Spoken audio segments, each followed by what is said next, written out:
Assalamualaikum warahmatullahi wabarakatuh. Anak-anakku sekalian, kita bertemu lagi dalam pembelajaran Bahasa Indonesia untuk kelas 8 bersama saya, Bapak Agung Firmansyah.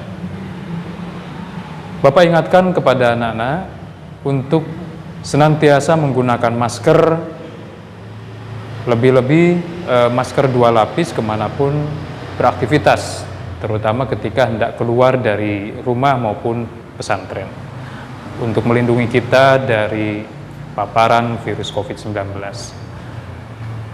Pertemuan hari ini kita akan membahas tentang kaidah-kaidah kebahasaan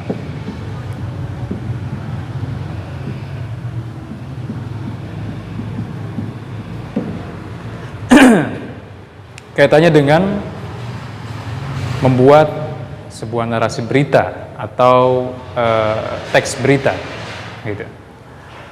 Paling umum kita temukan dalam teks berita adalah kalimat langsung.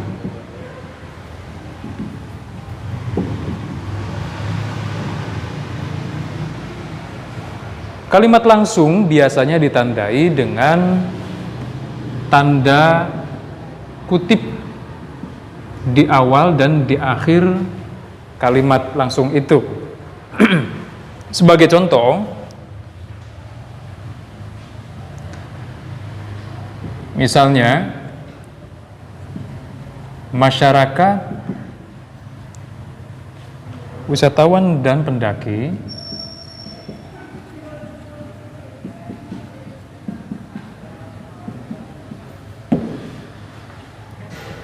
tidak diperbolehkan mendaki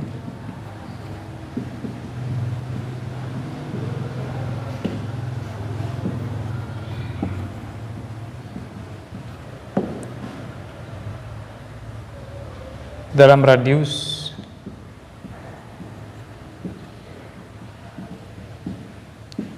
2 kilometer dari Kawah Gunung Slamet.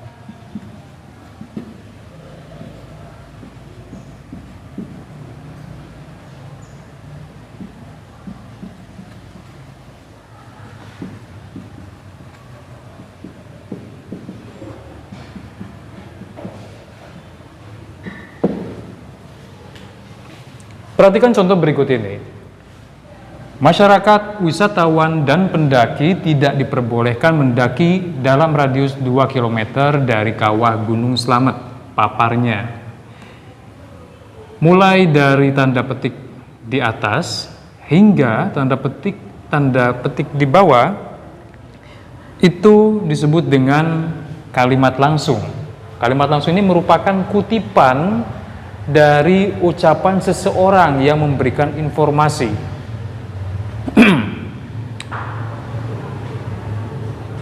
Jika kita perhatikan, setelah kalimat langsung itu ditulis, sebelum tanda petik terakhir, kita perlu membubuhkan tanda koma persis di hadapan tanda petik. Kemudian setelah itu dilanjutkan dengan kata yang menjelaskan seseorang yang mengatakan kalimat langsung ini. Gitu. Dalam contoh ini kebetulan tidak disebutkan siapa pembicaranya, tetapi secara umum ini sudah menyebutkan bahwa hal itu dipaparkan oleh seseorang, begitu. Boleh kita ganti, misalnya bagian ini bisa kita ganti dengan kalimat yang lain seperti tutur ketua tim tanggap darurat. Nah,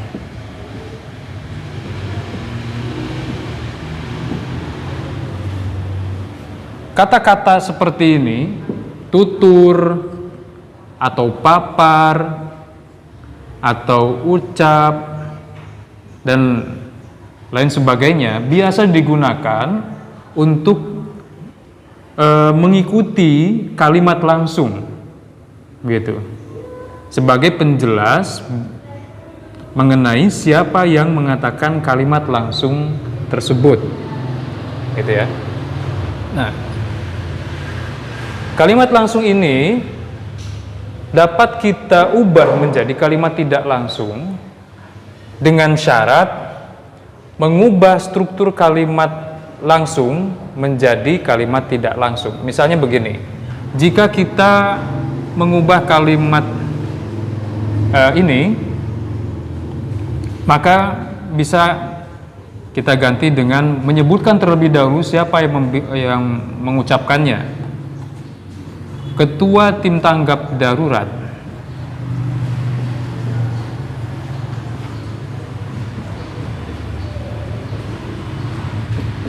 mengatakan bahwa masyarakat dan wisatawan dan seterusnya, seperti halnya kalimat yang dituliskan di atas itu. Jadi perbedaan antara kalimat langsung dengan kalimat tidak langsung adalah demikian. Jika kalimat langsung itu mengutip perkataan dari pembicara secara utuh, sementara kalimat tidak langsung itu menuliskan terlebih dahulu siapa yang mengatakannya, kemudian isi perkataan itu dengan menyesuaikan kalimat tidak langsung. Perbedaannya terletak pada penggunaan tanda petik pada kalimat langsung di awal dan di akhir kalimat langsung. Perlu diperhatikan pada kalimat langsung, huruf kata pertama menggunakan huruf kapital, dan di akhir kata terakhir kalimat langsung itu dibubuhi tanda koma sebelum tanda petik. Lalu dilanjutkan dengan kalimat selanjutnya menggunakan huruf kecil, begitu. Kemudian yang kedua, kaidah bahasa yang kedua yang kita pelajari pada hari ini adalah penggunaan konjungsi bahwa.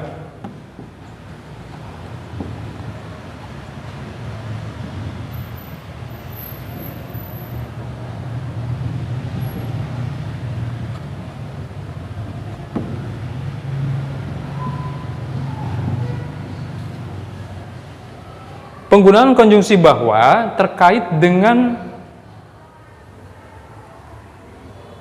perubahan dari kalimat langsung menjadi kalimat tidak langsung, seperti yang Bapak contohkan di atas. Nah, kata bahwa setelah kata mengatakan ini dapat kita artikan telah terjadi perubahan dari sebelumnya berupa kalimat langsung menjadi kalimat tidak langsung. Jadi pembicaranya dulu kita tuliskan, lalu kita tandai dengan kata-kata yang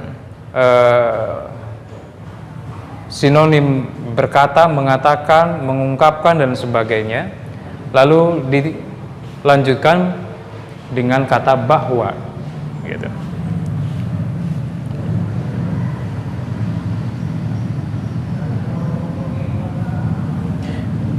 Berikutnya, kaidah bahasa yang ketiga adalah penggunaan kata kerja mental atau kata kerja yang terkait dengan kegiatan hasil pemikiran.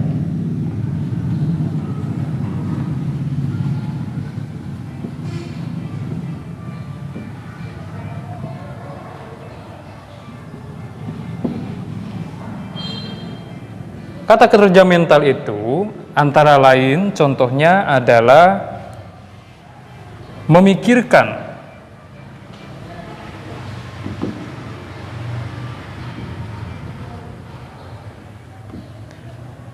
membayangkan,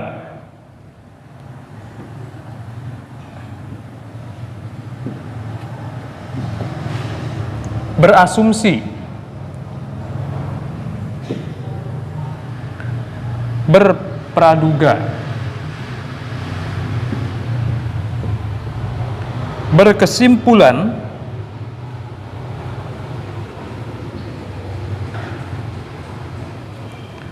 atau beranalogi.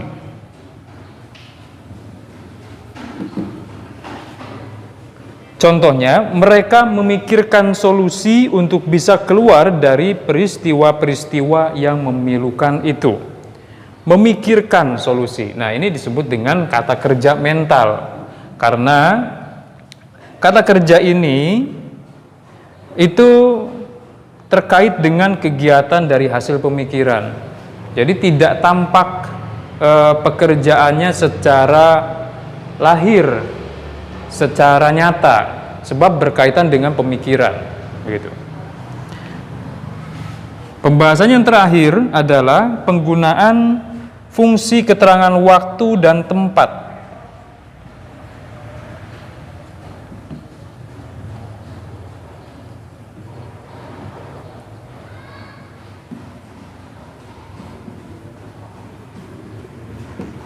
Ini berkaitan dengan unsur berita, kalau dalam bahasa Inggris when dan where, menjelaskan tentang kapan peristiwa itu terjadi dan di mana peristiwa itu terjadi, seperti contoh-contoh yang sudah kita bahas sebelumnya. Demikian materi pembahasan pada hari ini, semoga dapat dimengerti oleh anak-anak sekalian. Kita akan ketemu lagi di kesempatan berikutnya. Assalamualaikum warahmatullahi wabarakatuh.